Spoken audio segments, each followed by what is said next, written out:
Questo posto nasce dalla mia passione comunque per le tute, i caschi, gli stivali, i guanti, tutte le cose da corsa della mia carriera, e abbiamo pensato a una stanza per avere, diciamo, un museo segreto, o comunque un posto dove mettere tante cose indimenticabili, tanti momenti della carriera indimenticabili. Potevo aprirlo solo a voi, ecco.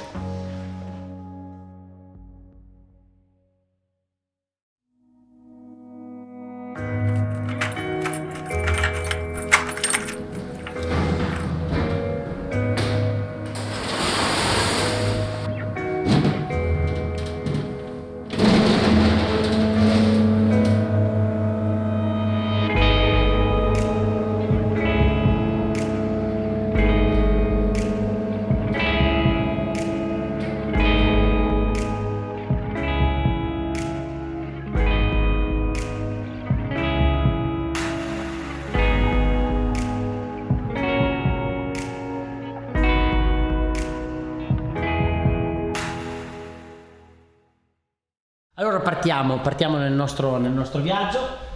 Questo è il primo armadio che abbiamo fatto, e diciamo che ci dovrebbero essere più o meno dalle 120 alle 140 tute, più o meno.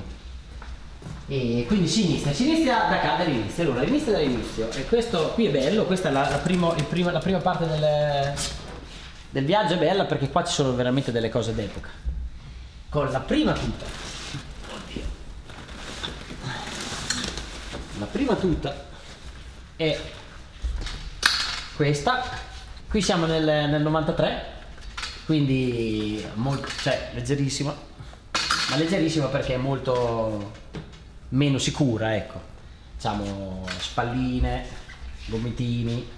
Diciamo che il DNA dainese comunque lo vedi, tante cose sono rimaste anche uguali, ecco. L'interno era fatto diverso, e questa era una tuta che si vendeva nel negozio, e poi noi ci avevamo messo sopra i nostri sponsor, e qui siamo proprio all'inizio.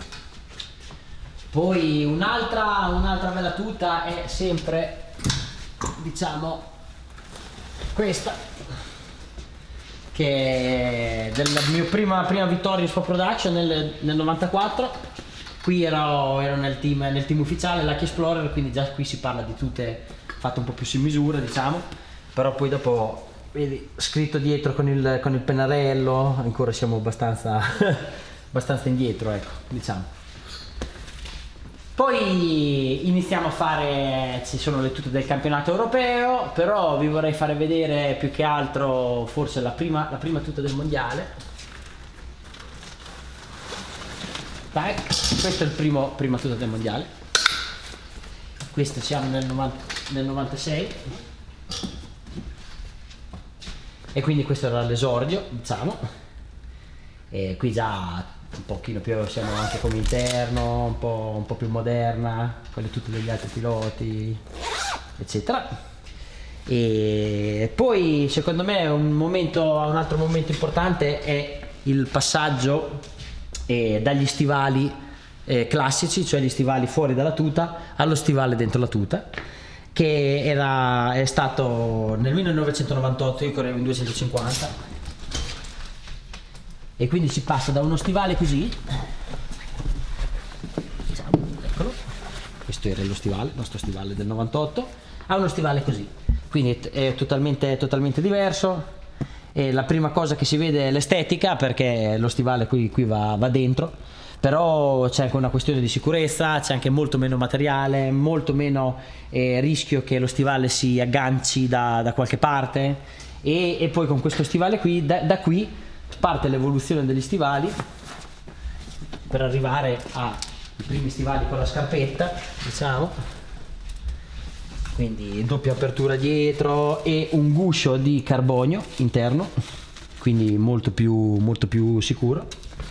Per arrivare agli stivali di adesso, questi sono degli stivali del 2018, e hanno la loro chiusura dietro, hanno il loro guscio in carbonio interno, quindi molto più sicuri, diciamo. Protezione in titanio, protezione in titanio anche nelle tute, si vede l'evoluzione, no? Perché qui abbiamo delle tute del 2001, ne approfitto per farvi vedere, ecco, questa è quella del Mugello 2001 con la Honda 500, diciamo, con gli Ibisco. Questa era stata una tuta speciale, però vedete qua ci sono tutte le spalline di pelle, e poi si comincia a usare altro materiale come il titanio e il carbonio per tutte le protezioni.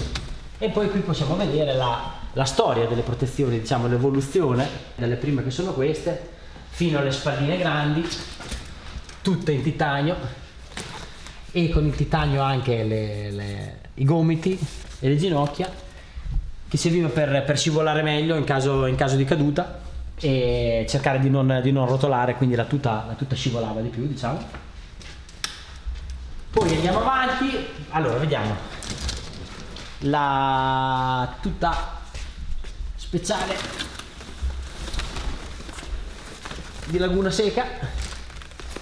Questa 2005, tuta speciale per i 50 anni della Yamaha, bellissima. Ecco, questa è una tuta già moderna, perché c'è un grande uso del titanio, che è un materiale naturalmente superiore alla plastica, alla pelle, a tutto, perché è molto molto resistente alla botta, all'impatto, ma perché è indeformabile, ma anche allo scivolamento, quindi in caso di caduta a alta velocità. E c'era molta più protezione, e evitavi di bucare la tuta e poi di bucarti la pelle, ecco. E qui siamo già, considerato che è una tuta di quasi 15 anni fa, siamo già a buon livello. Poi si passa alle tute della Camel, alle tute della Fiat. Questa per esempio è una tuta fantastica, indimenticabile. 2007 Assen Vittoria, con la design speciale per la Fiat 500, bellissima. Poi avevamo anche il 46 peloso dietro, questo era bello. Avevamo anche gli stivali pelosi, stivale peloso anche. E poi da qui, diciamo, il più grande passaggio è stato l'airbag. Adesso andiamo dall'altra parte, andiamo a cercare la prima tuta con l'airbag. Era intorno al 2009-2010, e quindi qui dovremmo avere la prima tuta con l'airbag, che è questa. Quindi cambia tutto, cambia tutta la parte anteriore. Qua c'era tutto il sistema airbag, diciamo, che si vedeva, vedi ancora, a differenza di adesso che proprio non si vede più. Cambiava la gobba dietro, che doveva tenere tutto il sistema dentro con tutta la centralina, diciamo, e da qui questo è stato un grandissimo passo avanti. E sinceramente io all'inizio non l'avevo capito al 100%, perché mi sembrava una cosa che potesse aiutare, ma niente di che. Invece poi con gli anni la Dainese è riuscita a migliorare moltissimo il sistema, e praticamente adesso la tuta la vedi, e se c'è l'airbag o non c'è l'airbag non ti accorgi neanche. E però una grandissima sicurezza, perché quando si cade con la moto, anche se non ti fai niente, comunque il giorno dopo quando ti alzi ti fa male tutto. Invece qua, soprattutto per le spalle, per la parte sopra del corpo, è una sicurezza, un miglioramento della sicurezza incredibile, fino ad arrivare alle ultime tute. Fino ad arrivare alle ultime tute, all'ultimo modello, che è ancora su quella via, c'è ancora più uso di titanio, placche più grandi, e l'airbag praticamente adesso non si vede più, a parte il sensore, diciamo, che ti dice se è acceso o spento, ma la tuta è esattamente uguale. E protezioni diverse nei gomiti, perché adesso si toccano i gomiti per terra, quindi ci sono delle protezioni diverse, intercambiabili.